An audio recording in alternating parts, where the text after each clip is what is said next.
Once upon a time, in a humble village nestled at the foot of a great mountain, there lived a poor man named Hiroshi. His days were spent toiling in the fields of wealthier villagers, earning just enough to afford a simple meal of rice and vegetables. His home was a modest shack with a leaky roof and creaky wooden walls. Yet despite his poverty, Hiroshi carried a gentle smile and a heart full of gratitude. One cold morning, as the mist hugged the mountains and dew clung to the leaves, Hiroshi set out to gather firewood in the forest. His axe rested on his shoulder, and his mind was filled with thoughts of survival. As he ventured deeper into the woods, he stumbled upon an old monk meditating beneath a towering cherry tree. The monk's presence radiated a serene energy, and his tattered robes indicated a life of simplicity. Curious, Hiroshi approached and bowed respectfully. "Honored monk," Hiroshi said, "I see you sitting here without food or shelter. How do you manage to survive?" The monk opened his eyes and smiled. "I survive because I possess the greatest treasure." This answer puzzled Hiroshi. "Treasure? But I see no gold or silver around you. How can you call yourself wealthy?" The monk chuckled softly. "True wealth does not lie in gold or possessions, my friend. It lies in understanding the nature of life and uncovering the treasures within." Hiroshi frowned. These words were enigmatic, but they lingered in his mind.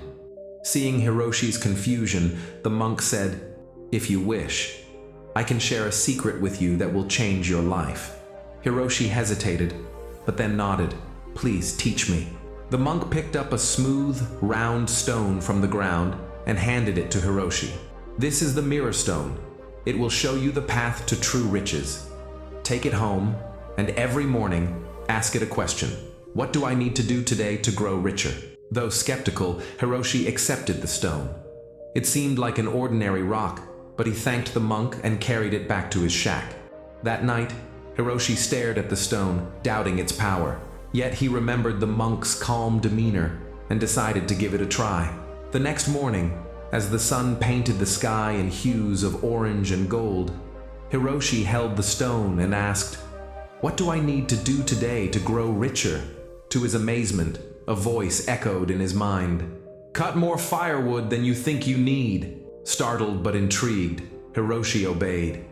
He worked harder than usual, chopping and stacking wood until his arms ached. By the afternoon, he had a towering pile. He sold the extra wood in the village and earned double his usual pay. The next day, Hiroshi asked the stone the same question. This time, the stone said, "Help the baker repair his roof."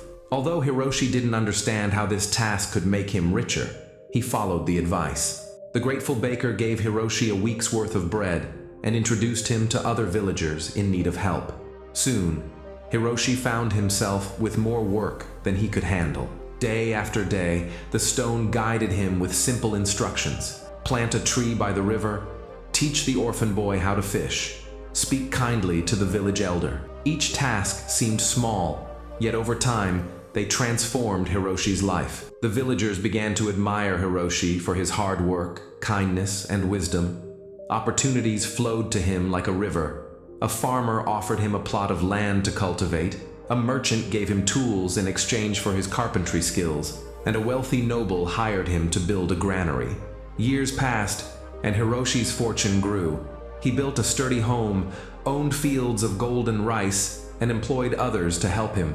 Yet, he never lost his humility or gratitude. He continued to use the mirror stone every morning, seeking its guidance. One day, as Hiroshi sat by his hearth, now an elderly man with silver-streaked hair, he felt an urge to revisit the monk who had given him the stone. He climbed the mountain and found the monk, sitting under the same cherry tree, now frailer but with the same serene smile. "Master," Hiroshi said, bowing deeply, "I have come to thank you. The mirror stone changed my life. I am no longer poor, and I owe it all to your gift." The monk smiled knowingly. "Ah, the mirror stone. Tell me, what did it show you?" Hiroshi recounted his journey, the tasks, the challenges, and the unexpected rewards. When he finished, the monk chuckled. "Hiroshi, do you know the true nature of the mirror stone?" Hiroshi shook his head. The monk took the stone from Hiroshi's hands, held it up, and then threw it into the nearby stream. Startled, Hiroshi exclaimed, "Master, why did you do that?" The monk's eyes twinkled. The stone was never magical. It was an ordinary rock. Hiroshi was stunned. "But the voice? The guidance? The voice you heard," the monk said gently, "was your own wisdom. The tasks were born from your instincts and intuition. The stone was merely a tool to help you listen to yourself." At that moment, Hiroshi understood. The real treasure had always been within him. His willingness to work hard, help others, and trust his inner guidance. The monk placed a hand on Hiroshi's shoulder. True wealth lies not in possessions, but in a life lived with purpose, compassion, and gratitude. You were never truly poor, Hiroshi. You simply needed to see the richness of your own spirit. Hiroshi bowed deeply, tears of gratitude in his eyes. He returned to his village, no longer relying on the stone, but trusting in the wisdom that had guided him all along. From that day forward, Hiroshi lived not as a rich man of wealth, but as a rich man of the heart, inspiring others to discover their own hidden treasures. And so, the poor man became truly rich, not because of what he owned, but because of what he had learned to see.